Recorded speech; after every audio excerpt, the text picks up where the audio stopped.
Nous devons résister à la crainte.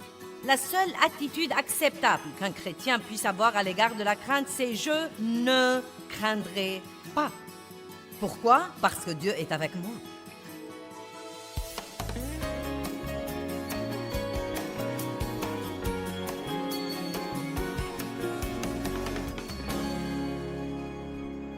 Et la seule solution à la crainte, c'est la foi et la connaissance de l'amour de Dieu pour nous individuellement.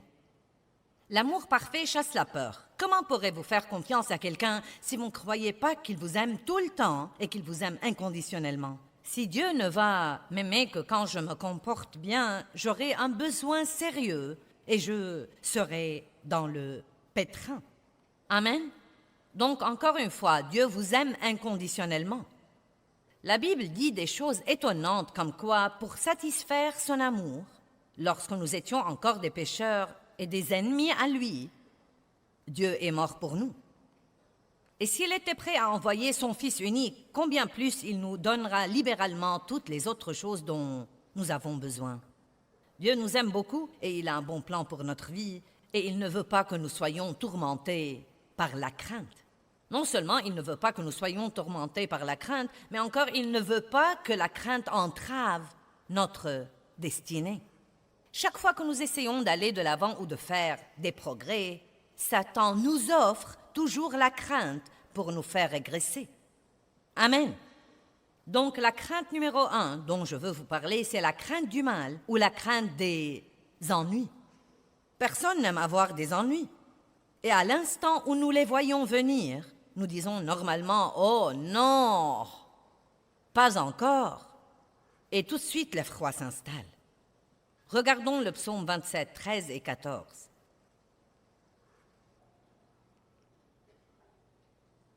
Il dit « Que serais-je devenu si je n'avais pas la confiance ?» Nous parlons de la foi. Si je n'avais pas la confiance que je verrais la bonté du Seigneur dans la terre des vivants. C'est merveilleux de parler des bonnes choses que nous aurons quand nous irons au ciel, mais nous savons tous que nous aimerions en avoir une partie dès à présent. David a dit « Que serais-je devenu si je n'avais pas la confiance que je verrais la bonté du Seigneur dans la terre des vivants ?» Donc, je veux que vous fassiez travailler votre bouche pour vous et non pas contre vous. Je veux que votre bouche s'accorde avec ce que dit la parole de Dieu et d'arrêter de s'accorder avec l'ennemi qui chuchote des mensonges à votre pensée comme « Rien de bon ne m'arrive jamais. Chaque fois que je gagne un peu d'argent, je le perds. Pourquoi rien de bon ne m'arrive jamais ?»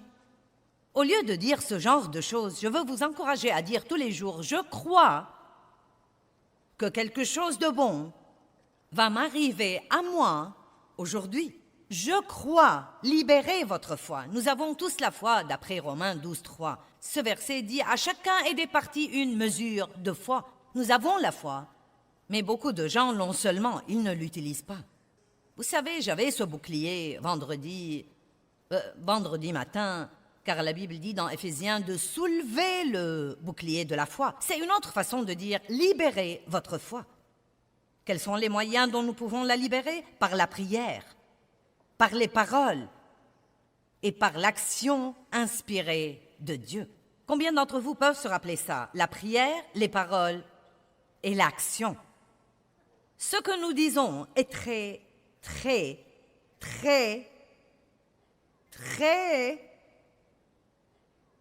important. Et croyez-moi, ce que nous disons est beaucoup plus important que nous le croyons. La Bible dit dans Proverbe 18, 21, « La mort et la vie dépendent de la langue. Et quiconque l'aime mangera de son fruit, que ce soit pour la vie ou pour la mort. » Je crois que quelque chose de bon va m'arriver aujourd'hui. Et ensuite, j'aime ajouter à ça que parce que je ne veux pas être égoïste et vouloir quelque chose de bon seulement pour moi, je fais suivre ça et je dis, et je crois que quelque chose de bon va arriver par moi aujourd'hui. Amen. À moi et par moi. Sans la foi, nous vivons dans la crainte. Et c'est pourquoi Dieu nous a donné la foi. Sans la foi, nous ne pouvons pas recevoir de Dieu. La grâce et la miséricorde de Dieu ont payé toutes les bénédictions qui sont disponibles pour nous et nous les recevons simplement par la main de la foi. Quand nous libérons notre foi, nous disons Dieu, je crois, et croire veut dire recevoir. Si vous regardez la définition de croire, cela veut dire recevoir. Et la définition de recevoir veut dire croire. Donc quand je dis je crois, je dis en fait je reçois.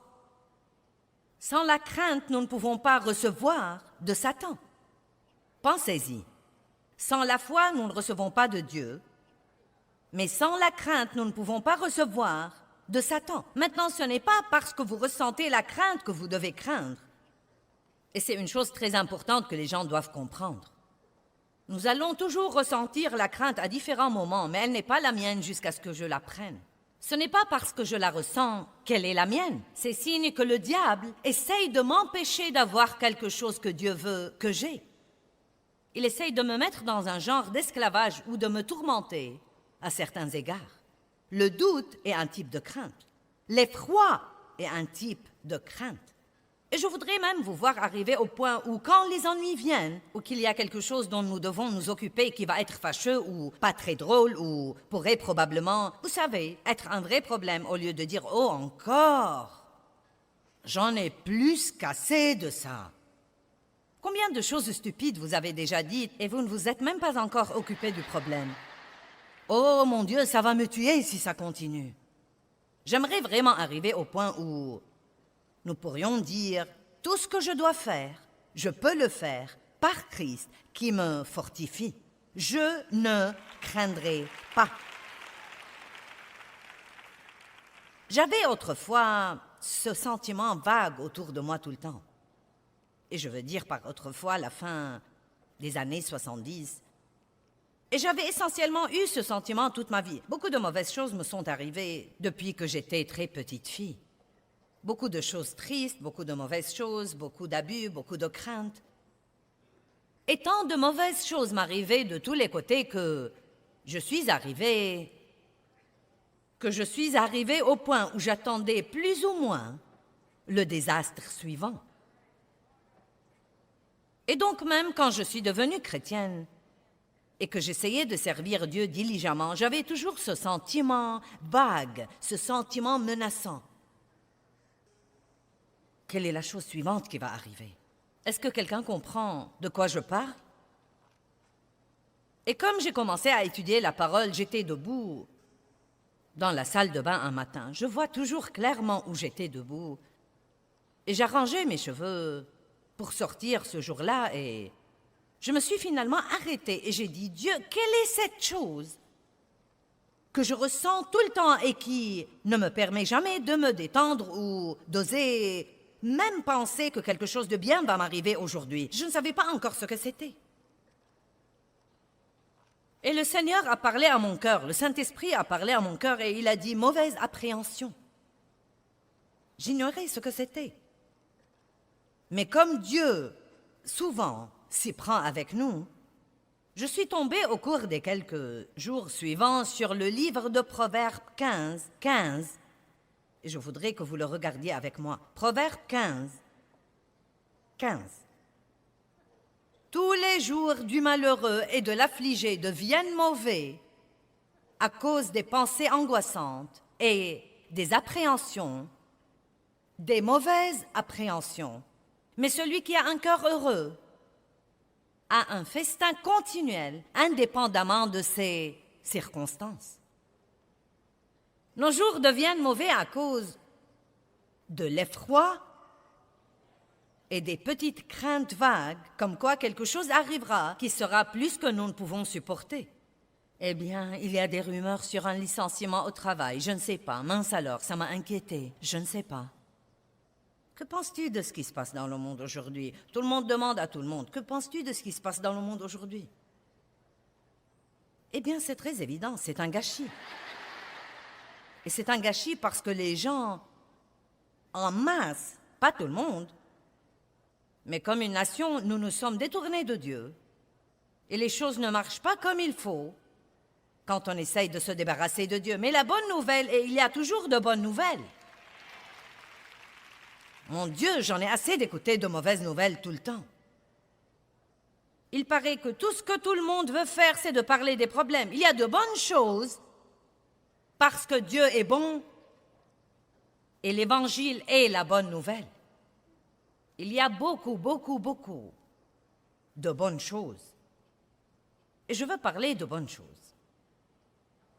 Quelque chose de bon va arriver dans nos vies aujourd'hui. Et en plein milieu de tout ce bouleversement dans le monde, je crois honnêtement ça. Si nous jouons notre rôle et si nous faisons ce qu'il faut, Dieu s'occupera toujours de nous. Aussi mal que vont les choses, Dieu s'occupera toujours de son peuple.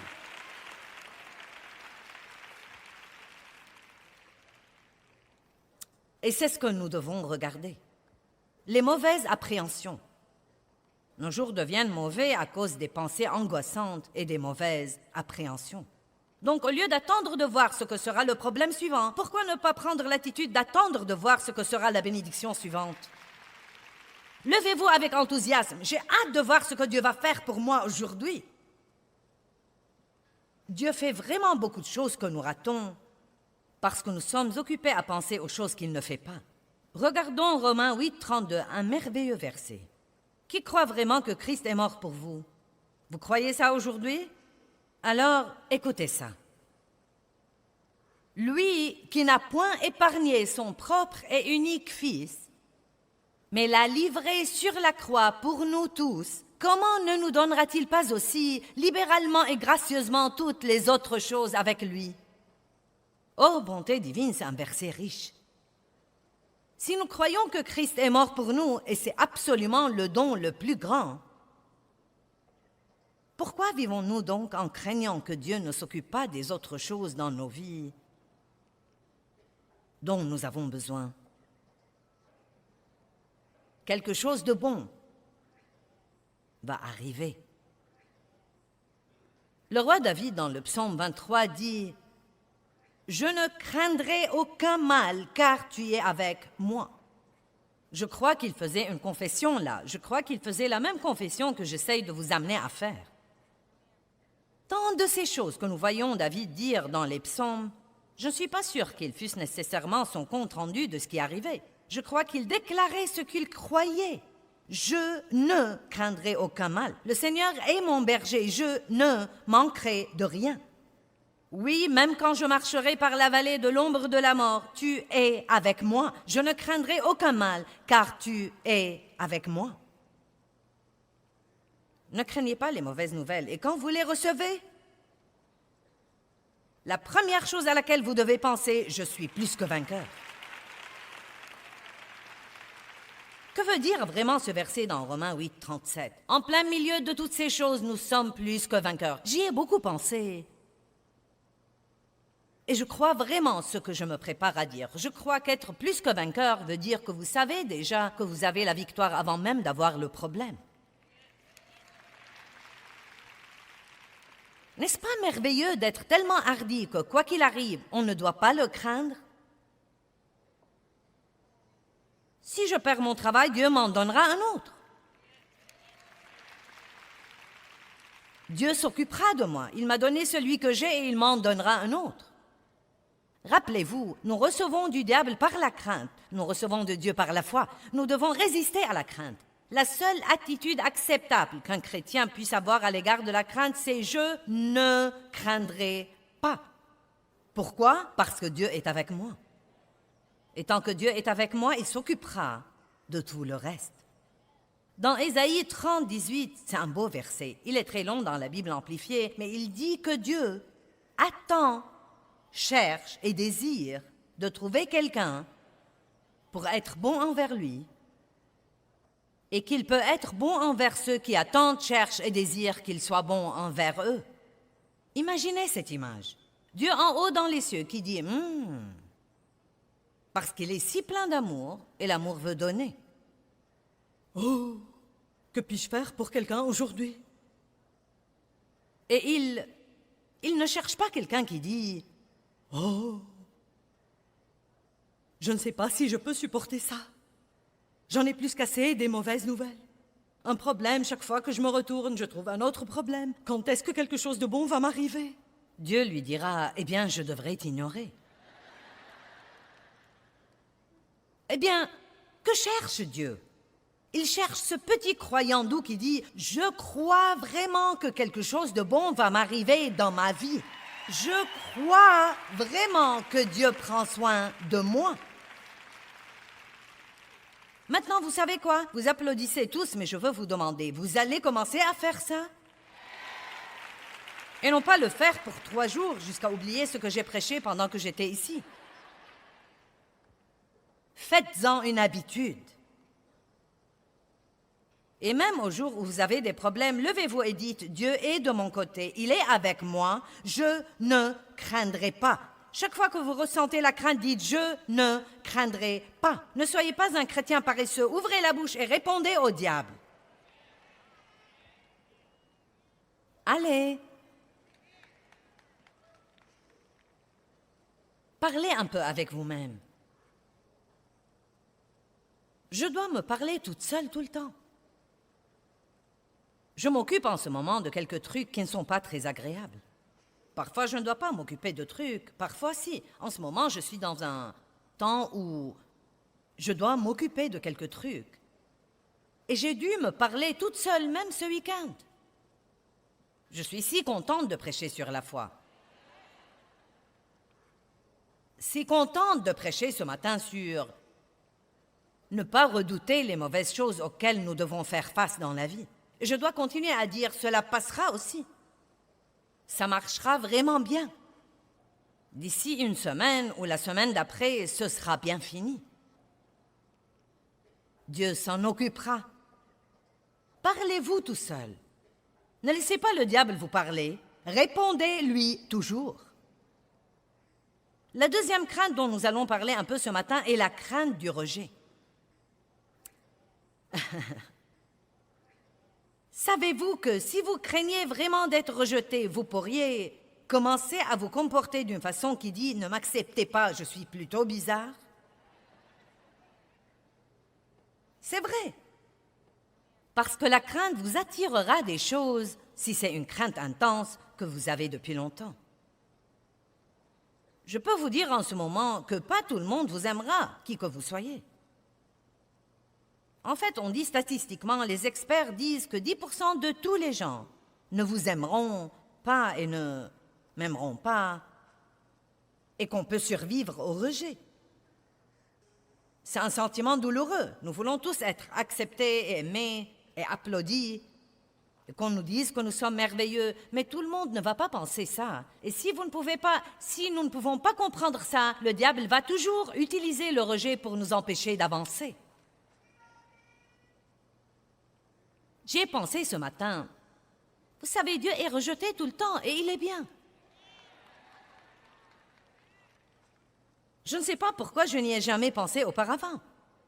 Mais la Bible dit de Jésus qu'ils l'ont haï sans cause. Il était la meilleure chose qui soit jamais arrivée et les gens l'ont haï. Il était rejeté tout le temps. Oh, mais j'aime ce que dit le psaume 118, 22. La pierre qu'ont rejeté ceux qui bâtissaient est devenue la pierre angulaire. Allez maintenant. Ils ont rejeté Jésus, mais Dieu l'a promu. Et qui que soit celui qui vous rejette, si vous gardez vos yeux sur Dieu et que vous ne laissez pas ce rejet vous détruire, Dieu vous promouvra en temps voulu, et d'habitude devant les gens qui vous ont rejeté. Dieu nous a donné l'individualité et il s'attend à ce que nous ne la refusions pas. Vous ne devez pas ressembler à tous les autres pour être bien accepté. Et si quelqu'un ne peut pas vous recevoir comme vous êtes, vous n'avez pas besoin de lui dans votre vie de toute façon. Amen.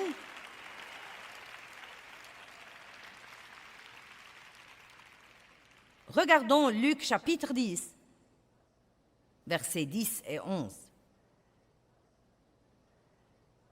Mais dans quelque ville que vous entriez, maintenant Jésus envoie les disciples. Ils ont été formés, mais maintenant il est temps d'aller dans le monde. Mais dans quelque ville que vous entriez et où l'on ne vous recevra pas et ne vous acceptera pas. Donc il ne leur a pas dit « tout le monde va aimer votre message ». Parfois, quand nous essayons d'aider les gens, nous ne comprenons pas pourquoi ils ne veulent pas de notre aide. C'est comme « j'essaye de vous aider ». Pourquoi vous ne m'aimez pas? Tout le monde ne veut pas être aidé. Mais dans quelque ville que vous entriez et où l'on ne vous recevra pas et ne vous accueillera pas, sortez dans ces rues et dites « même la poussière de votre ville qui s'est collée à nos pieds, nous l'essuyons pour vous la rendre ». Mais j'aime vraiment ce que dit l'un des autres évangiles. Il dit « nous la secouons ». Secouez la poussière de cette ville de vos pieds. Quand vous êtes confiant dans l'amour de Dieu et que vous êtes confiant en Christ, vous n'avez pas besoin que tous les autres au monde vous apprécient.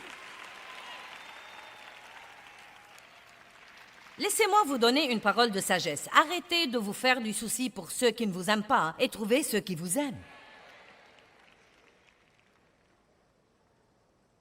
Et je prie que vous arriviez tous au point où, quand les gens vous rejettent, vous serez capable de secouer ça et de dire « Vous savez quoi? Vous avez un problème. » Or, cela ne veut pas dire que nous ne voulons pas apprendre et grandir. Et si nous faisons quelque chose qui détourne les gens de nous tout le temps, à ce moment-là, pour l'amour de Dieu, apprenons et grandissons.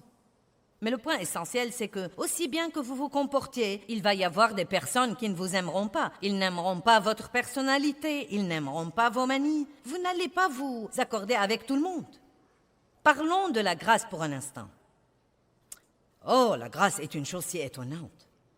Et vous savez, au tout début de mon ministère, je vais être franche avec vous, je montais ici et je croyais que je devais amener tout le monde à m'aimer.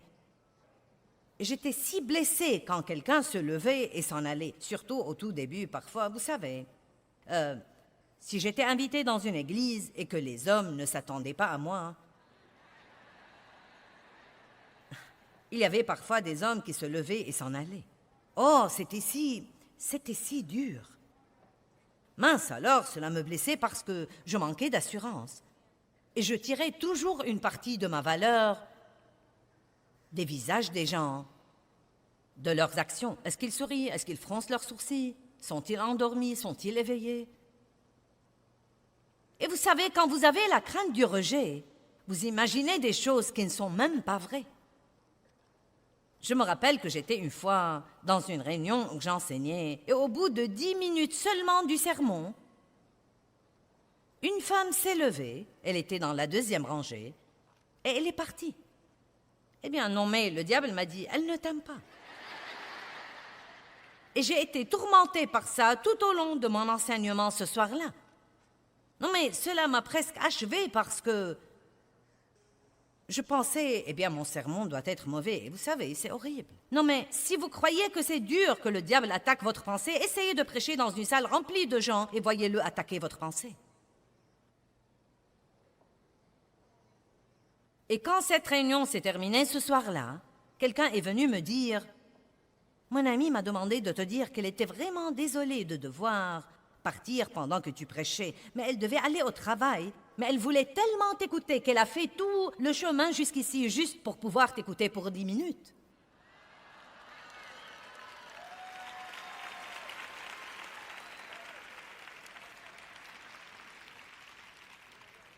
Maintenant, quand les gens s'en vont, je dis « Je suis contente que vous soyez venus et restés aussi longtemps que vous êtes restés. »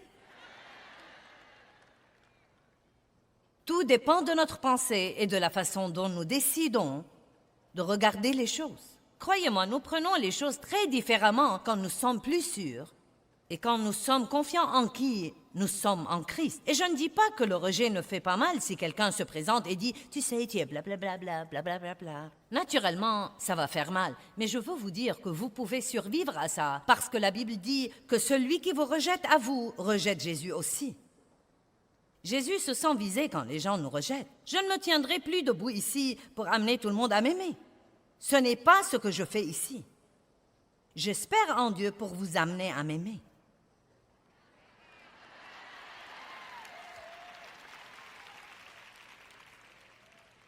Peut-être qu'il y a quelqu'un qui est venu ici aujourd'hui comme invité et vous pensez « Ça ne marche pas, sœur, car je ne t'aime pas. » Et Eh bien, donnez à Dieu un peu plus de temps et vous m'aimerez. Vous m'aimerez.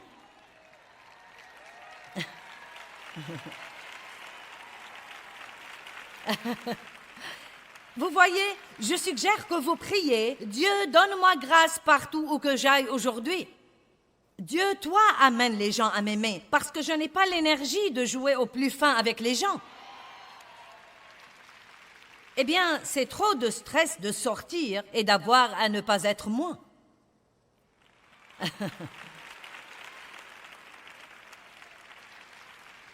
Et je vais vous dire quelque chose que nous devons tous faire. Si vous voulez rendre service aux gens dans votre vie, donnez-leur la permission d'être qui ils sont. Dave m'a fait le meilleur compliment ce matin. C'est un ange, il m'a aidé à me sentir si bien. Hier, je parlais de combien j'ai changé au cours des 45 ans de notre mariage, et j'ai dit, vous savez, Dave s'est marié à 20 femmes différentes. Et il a dit, hier, quand tu as dit ça, j'ai pensé oui, et je les aimais à toutes. Donnons à Dave. Oh! Je veux que l'enseignement d'aujourd'hui vous donne une meilleure compréhension, comme quoi nous recevons toutes les bonnes choses que Dieu nous réserve par la foi, mais que nous pouvons aussi recevoir les mauvaises choses que l'ennemi nous réserve par la crainte. Nous devons donc faire confiance à Dieu, et cela nous aidera à résister à la crainte. Vous savez, Dieu vous aime, et il ne veut pas que vous soyez tourmentés par la crainte ou quoi que ce soit. Il ne veut pas non plus que la crainte vous éloigne de votre destinée.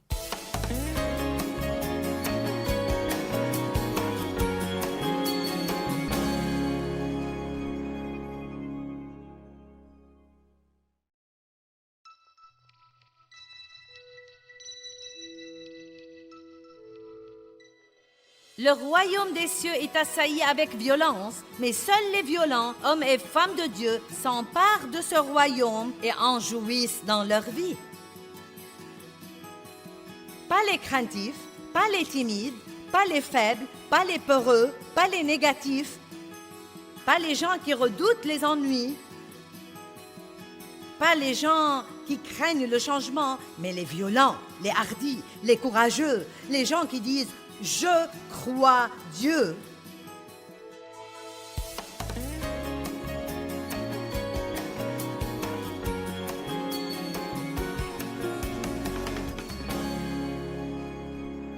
La crainte de ce que les choses ne changent jamais. Le mensonge de jamais. Vous ne changerez jamais. Les membres de votre famille ne changeront jamais. Vos circonstances ne changeront jamais. Vous n'aurez jamais d'argent. Vous ne vous marierez jamais. Vous n'aurez jamais de paix. Vous ne jouirez jamais de votre vie. Les mensonges de jamais. Laissez-moi vous dire quelque chose. Tout peut être sujet de changement, sauf Dieu. Et tout change vraiment. Regardons un passage biblique, Hébreux 13, 5 et 6. C'est un peu long au début, mais tenez bon, car ça va devenir si bon. Que votre caractère ou disposition morale ne se livre pas à l'amour de l'argent, y compris l'avidité, l'avarice, la convoitise et la soif des biens terrestres, et contentez-vous de vos circonstances présentes et de ce que vous avez. Donc, où que vous en soyez en ce moment, ne craignez pas qu'il ne change jamais. Dites, eh bien, je vais être un petit campeur heureux là où j'en suis, car Dieu a un plan. Lisons le reste du verset. Il dit, car Dieu lui-même a dit, je ne te laisserai point et je ne t'abandonnerai point sans aide. Je ne te laisserai, je ne te laisserai, je ne te laisserai jamais impuissant et je ne te délaisserai point et je ne te laisserai jamais tomber, je ne lâcherai jamais prise de toi. Certainement pas, point d'exclamation, point d'exclamation. Waouh, waouh, waouh, waouh, waouh. Donc, je ne dois pas craindre que les choses ne changent jamais car Dieu a un plan. Maintenant, regardons le verset 6. Nous pouvons donc nous consoler et nous sommes encouragés et nous disons plein de confiance et hardiment, le Seigneur est mon aide et je ne me tourmenterai pas, je ne craindrai point et je ne serai point terrifié. Que pourra donc l'homme me faire?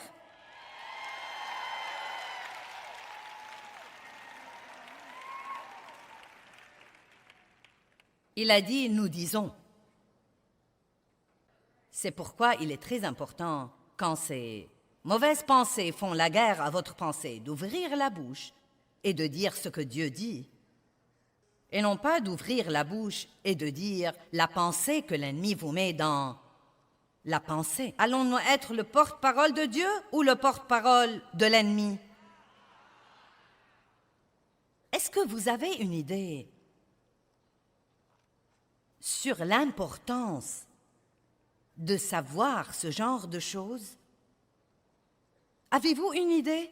Il suffit d'aller écouter les gens autour de vous et vous direz, ce n'est pas étonnant que votre vie soit un gâchis. Nous devons apprendre l'importance et la valeur des paroles et comprendre que la mort et la vie sont au pouvoir de la langue. La parole de Dieu est une épée contre l'ennemi. Prenez votre épée et utilisez-la. J'aime la représentation de Jésus dans l'Apocalypse, montant un cheval blanc, ses yeux comme une flamme de feu, et la Bible dit, de sa bouche sortait une épée à double tranchant. Et vous savez ce que c'était la parole de Dieu? De sa bouche sortait une épée à double tranchant. Et si vous pouvez l'imaginer un instant dans l'esprit, quand vous dites la parole, en ce qui concerne l'ennemi, si vous dites la parole dans la foi, c'est juste comme une épée tranchante qui sort de votre bouche et qui le coupe en 1000 morceaux.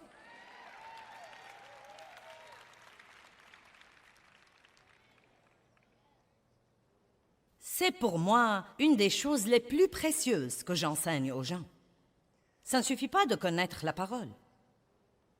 Vous devez apprendre à dire la parole. Quand le diable dit « rien ne changera », dites « Dieu a un plan ». Ça changera. Ensuite, il y a des gens qui craignent que rien ne change jamais et des gens qui craignent le changement. Mais le changement est certain. Très peu de choses dans la vie sont pour toujours. Le savez-vous? Nos corps changent. Quelqu'un comprend déjà ça?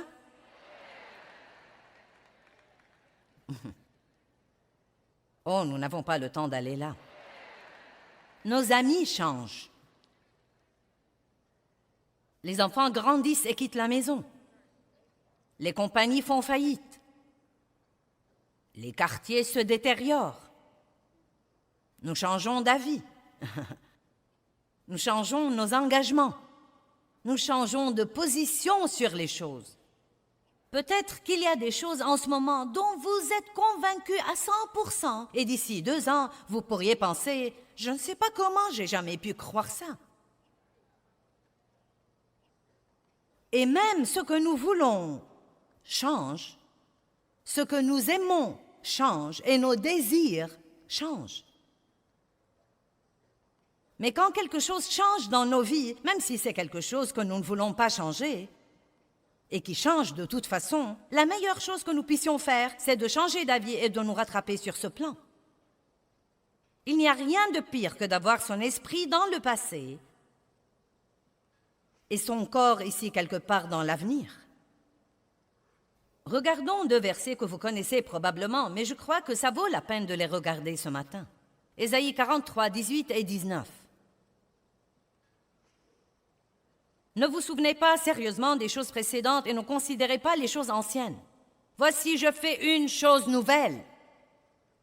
Maintenant, elle va germer. Vous ne l'apercevrez-vous pas, vous ne la connaîtrez pas, vous n'en tiendrez pas compte. Oui, je mettrai même un chemin dans le désert et des rivières dans le lieu désolé. Vous ne devez pas craindre le changement. Donnez-vous un peu de temps pour vous y habituer.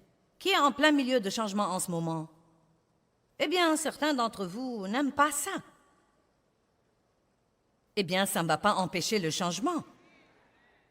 Vous feriez donc aussi bien d'avoir une nouvelle mentalité. Dieu, je vais apprendre à aimer cette nouvelle chose, même plus que je n'ai aimé l'ancienne. Et je crois qu'elle sera meilleure que la chose dont je me défais. Maintenant, une des raisons pour lesquelles nous nous sentons parfois déchirés pendant les temps de changement est qu'une partie de nous veut une chose nouvelle et que l'autre partie de nous est toujours accro à l'ancienne, car nous avons des liens d'âme avec les choses. Quand j'ai quitté mon travail à l'église où j'ai travaillé pendant 5 ans, je savais que je devais partir. Je savais que Dieu m'appelait à commencer à faire les choses que je fais maintenant. Mais je peux honnêtement vous dire que j'avais tellement de liens d'âme avec les gens là et l'endroit et les relations que j'avais nouées et le confort du salaire régulier que ça m'a fait de la peine et que j'ai été embrouillée pendant 3 ans après avoir quitté parce que j'étais seule sur la route maintenant. Je me sentais seule parce que je n'avais pas avec moi toutes ces personnes que j'avais. Les gens disent toujours, je parie que c'est tellement amusant de voyager. Oh, fichez-moi la paix. Donc, j'étais toute seule sur mon chemin. Et tout était si petit à l'époque. Nous avions 20 personnes ici et 10 personnes là. Je me rappelle une réunion où nous avions 9 personnes et j'en ai pris 5 avec moi. Et il n'y avait pas de marathon.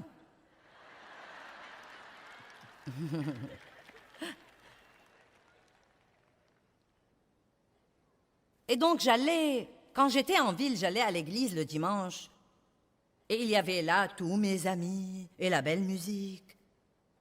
Et le pasteur parlait de la retraite qu'il venait de faire. Et je me sentais vraiment triste, j'étais presque déprimée. Et ensuite je pensais, oh, j'ai fait ce qu'il ne fallait pas, j'aurais dû rester là. Et honnêtement, je ne savais pas ce qui n'allait pas chez moi. Et finalement, quelqu'un m'a dit, c'était un homme de Dieu très expérimenté. Il a dit, c'est les liens de l'âme. Et j'espère que ça aidera quelqu'un ici. Quand vous savez que vous avez fait ce qu'il fallait en passant à une chose nouvelle, et pourtant vous avez toujours la nostalgie de l'ancienne. Ça devient un peu embrouillant parfois, n'est-ce pas? C'est comme, quel est mon problème? J'ai cru que je faisais ce que j'étais censée faire. Pourquoi je me sens comme ça? Car vous devez toujours donner à votre âme quelque temps pour rattraper votre esprit. Amen. Vous savez, les gens à qui vous permettez de vous influencer sont probablement une des choses les plus importantes dans votre vie. Eh bien, je ne veux pas les blesser. Et je ne veux pas être seule.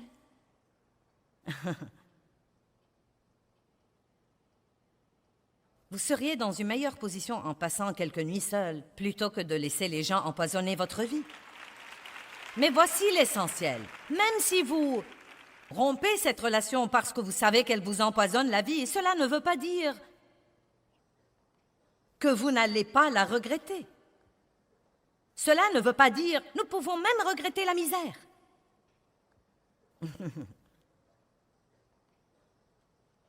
Je m'adresse à certaines personnes, n'est-ce pas? Vous savez, plutôt que de vous asseoir à la table de déjeuner avec tous vos, vous savez, amis au travail, et être comme une décharge pour tous leurs commentaires négatifs et plaisanteries cochonnes et grossièretés et tout ce qu'ils veulent déverser sur vous. Pourquoi ne pas utiliser ce temps pour déjeuner, puis sortir faire une longue promenade agréable et parler à Dieu? Eh bien, je pourrais rater quelque chose. C'est probablement quelque chose que vous devez rater de toute façon. Allez.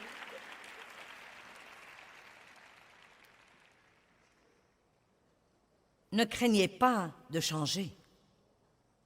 Vous savez, quand Moïse est mort, c'est très intéressant dans Josué 1, je n'ai pas le temps de vous prendre là.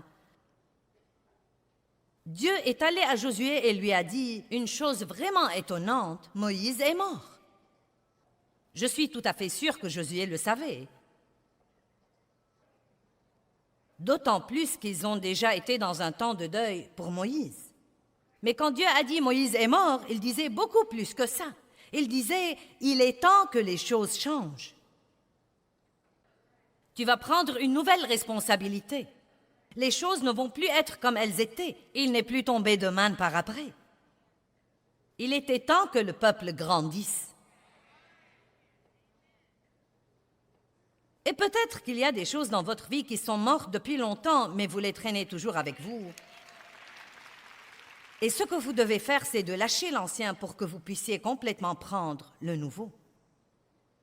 Vous devriez me voir quand j'essaye de prêcher aux gens et je commence même à dire « Et si vous n'obtenez pas ce que vous voulez ?» Je n'ai jamais eu les applaudissements de toute la salle quand je disais ça. Hier soir, quand je lisais, ou n'importe quand, chaque fois que je lisais Hébreux 11, le panthéon de la foi, le panthéon des héros de la foi, et que je parlais de ça, et de tous ces gens qui ont cru, et il dit qu'ils sont tous morts, soutenus et contrôlés par leur foi, mais n'ayant jamais reçu l'accomplissement de la promesse. Non, mais elle était juste là-dedans comme elle est en ce moment. Je n'ai pas dit que Dieu ne s'est pas occupé d'eux, mais Dieu avait un plan qui était un peu différent de leur plan. Dieu voulait encore nous regrouper et nous permettre de faire partie du groupe.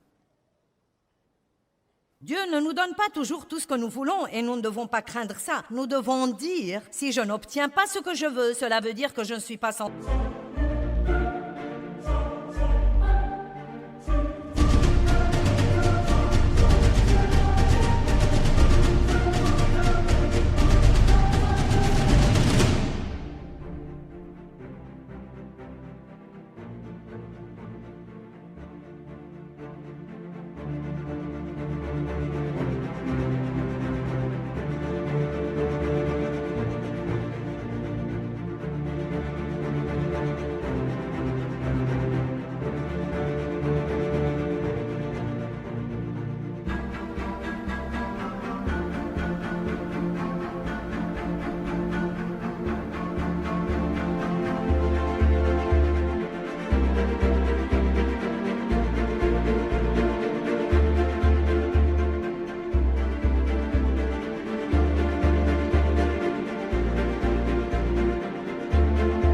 C'est l'avoir. Avons-nous confiance en Dieu autant que ça? Si je n'obtiens pas ce que je veux, cela veut très simplement dire que je ne suis pas censé l'avoir. Mais je le veux! Ne pensez plus à ce que vous voulez et pensez à Dieu. La Bible dit « Fais de l'Éternel tes délices et il te donnera ce que ton cœur désire et non pas les désirs de votre chair. » Dieu nous donne certaines des choses que nous voulons, mais il ne nous donne pas toutes les choses que nous voulons, car parfois nous ne sommes pas assez intelligents pour vouloir ce qu'il faut. Il y a des gens qui sont assis ici aujourd'hui, qui ont voulu des choses dans le passé, et vous êtes débrouillés pour l'avoir dans la chair, et maintenant vous regrettez de tout votre cœur de les avoir. Et bon sang, j'ai des amens robustes là-bas.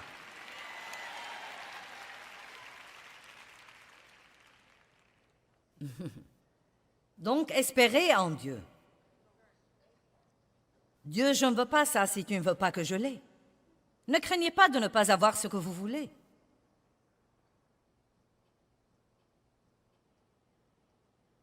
Vous savez, Paul dit dans Philippiens 4, « J'ai appris à être content, dans l'abondance comme dans le besoin. » Vous savez pourquoi? Parce qu'il s'était abandonné à Dieu. L'abandon est un merveilleux, merveilleux mot.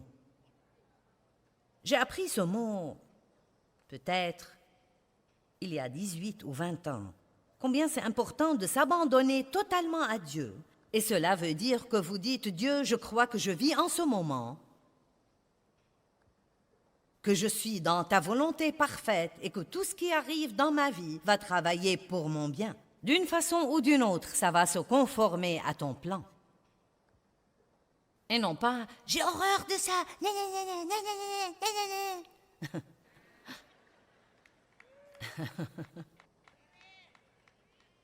Bon, une dame là au 3e rang aime mon message.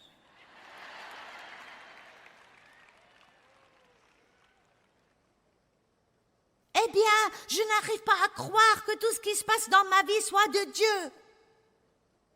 Je n'ai pas dit que tout ce qui se passe est quelque chose que Dieu fait exprès dans notre vie, mais écoutez-moi, je vais vous dire une chose. S'il ne l'enlève pas quand nous voulons qu'il l'enlève, c'est qu'il a l'intention de l'utiliser pour un but plus important.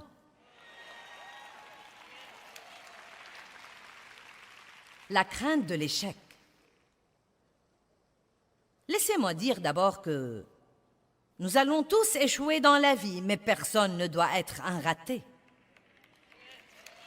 Échouer à une chose ne fait pas de vous un raté. Je vais vous dire quand vous serez un raté, quand vous arrêtez d'essayer. C'est la seule fois où vous pouvez dire « Je suis un raté ». Et vous savez quoi? La crainte de l'échec est vraiment une autre forme de la crainte du rejet. Si j'échoue, est-ce que Dieu me rejettera? Que penseront les gens? Est-ce qu'ils me rejetteront? Que diront-ils?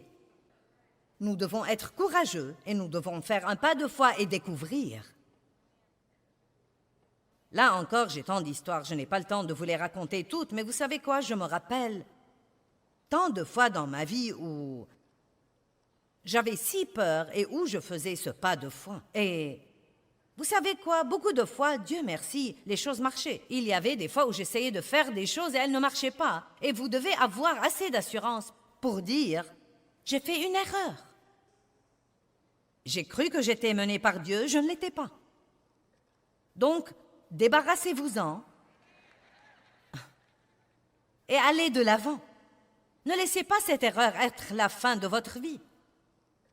Si vous croyez que vous entendez de Dieu et que vous découvrez que ce n'est pas le cas, ne pensez pas « je ne peux pas entendre de Dieu ».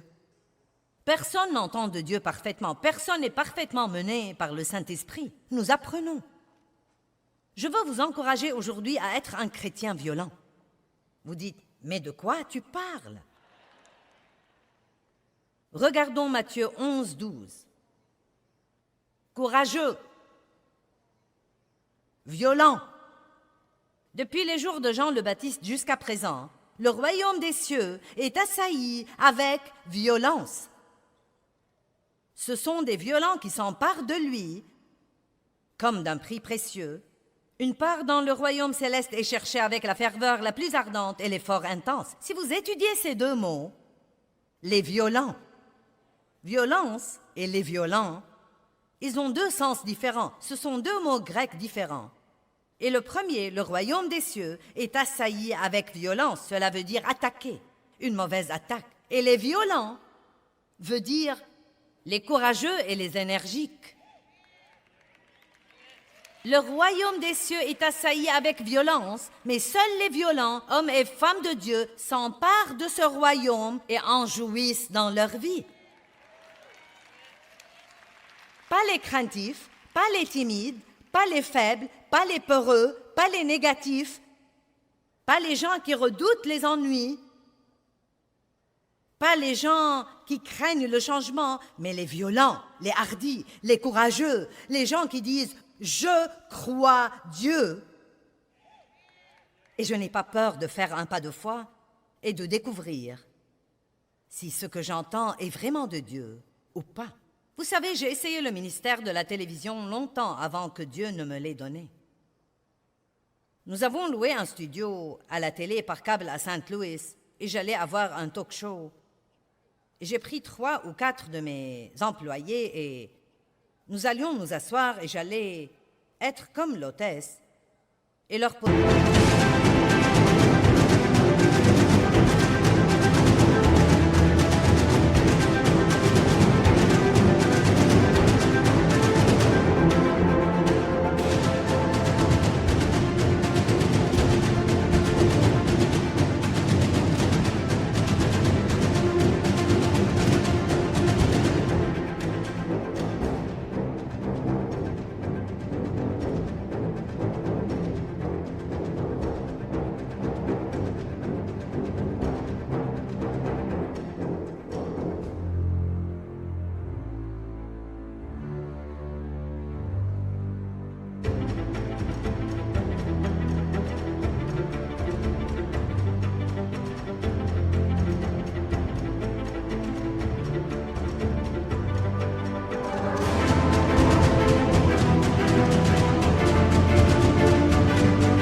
des questions et les interviewer.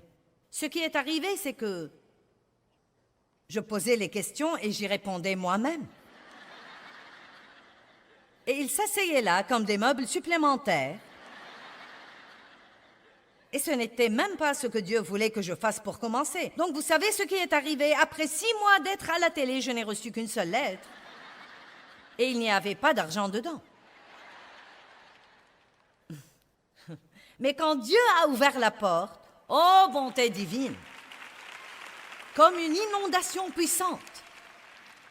Donc vous savez, je ne suis même pas désolée d'avoir eu cette expérience. Car à dire vrai, parfois quand Dieu vous appelle à faire quelque chose, vous vous embrouillez un peu sur le timing. Vous avez quelque chose qui flotte au-dedans de vous et vous pensez, eh bien, je suis censé faire ça ou je ne suis pas censé le faire. Et la seule chose que je peux dire, c'est, faites un pas de foi et découvrez. Hey, si je marche dans la mer Rouge et qu'elle ne se fend pas, je reculerai.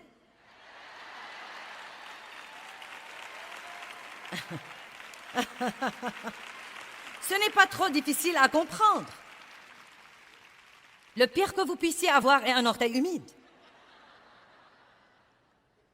Mais ne restez pas là à regarder la mer Rouge toute votre vie et à dire « j'ai peur de découvrir si tu vas te fendre ». Eh bien, j'ai essayé de fendre la mer Rouge en allant à la télévision et j'étais en avance sur le timing de Dieu. Mais quand il l'a fendue, allez! Dieu vous donnera grâce et Dieu vous mettra un chemin. Mais vous savez quoi? Écoutez ce que je vais dire. Dieu vous donnera grâce et Dieu vous mettra un chemin. Mais écoutez maintenant. Mais vous devez être heureux là où vous en êtes. Oh, maintenant vous êtes loin d'être aussi enthousiasmés.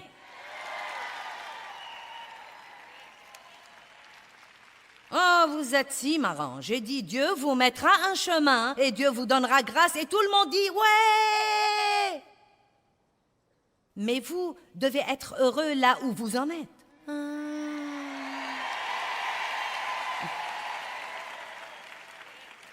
Et la dernière crainte, numéro 7, que je veux mentionner, c'est la crainte d'être blessé. La crainte d'être exploité.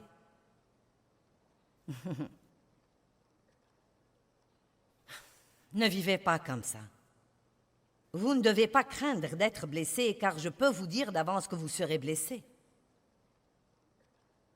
Ne laissez pas ce genre de crainte vous contrôler. Les gens me marcheront sur les pieds. Personne ne m'appréciera. Tout le monde va m'oublier. Je serai blessé. Les gens profiteront de moi. Ne vivez pas comme ça. Dites, Dieu, je me fierai à toi.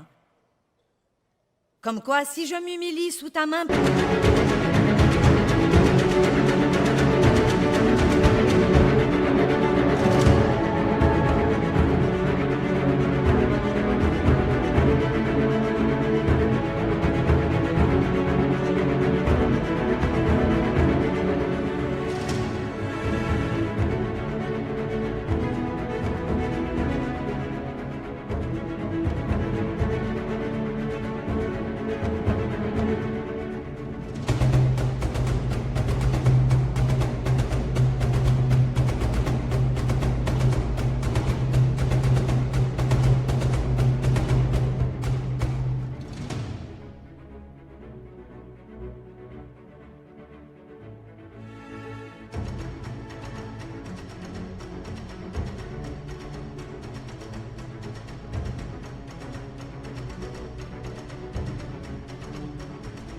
puissante, je me fierai à toi, Dieu, comme quoi si j'arrête d'essayer de m'occuper de moi, tu t'occuperas toi-même de moi.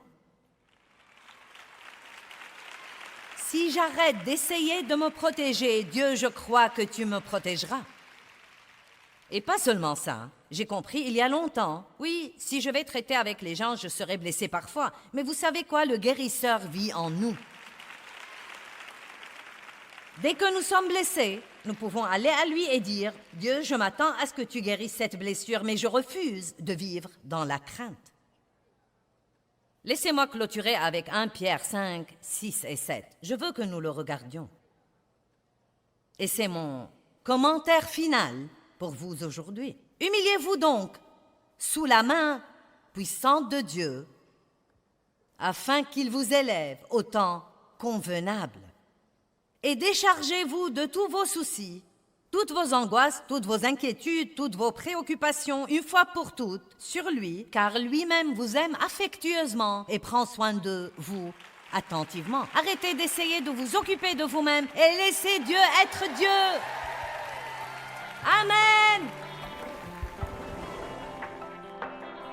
Je veux que l'enseignement d'aujourd'hui vous donne une meilleure compréhension, comme quoi nous recevons toutes les bonnes choses que Dieu nous réserve par la foi, mais que nous pouvons aussi recevoir les mauvaises choses que l'ennemi nous réserve par la crainte. Nous devons donc faire confiance à Dieu et cela nous aidera à résister à la crainte. Vous savez, Dieu vous aime et il ne veut pas que vous soyez tourmentés par la crainte ou quoi que ce soit.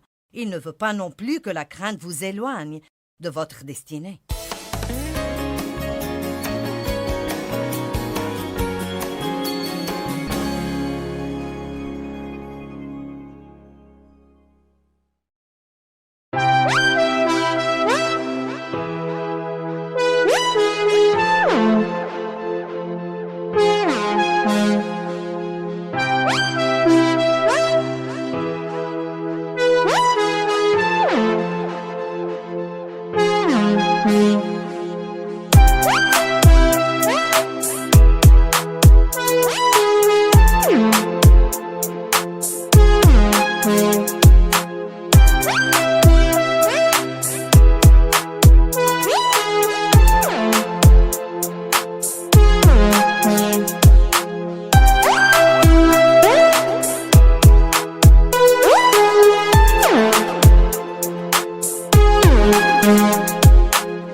khắp phương trời vẫn nhớ tới quê hương. Người về đây thăm làng trù quê mẹ và làng sen quê cha, xúc động bồi hồi người rơi giọt lệ. Thương mái nhà tranh, thương đất mẹ nghèo, đi suốt cuộc đời mới được thăm.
đời.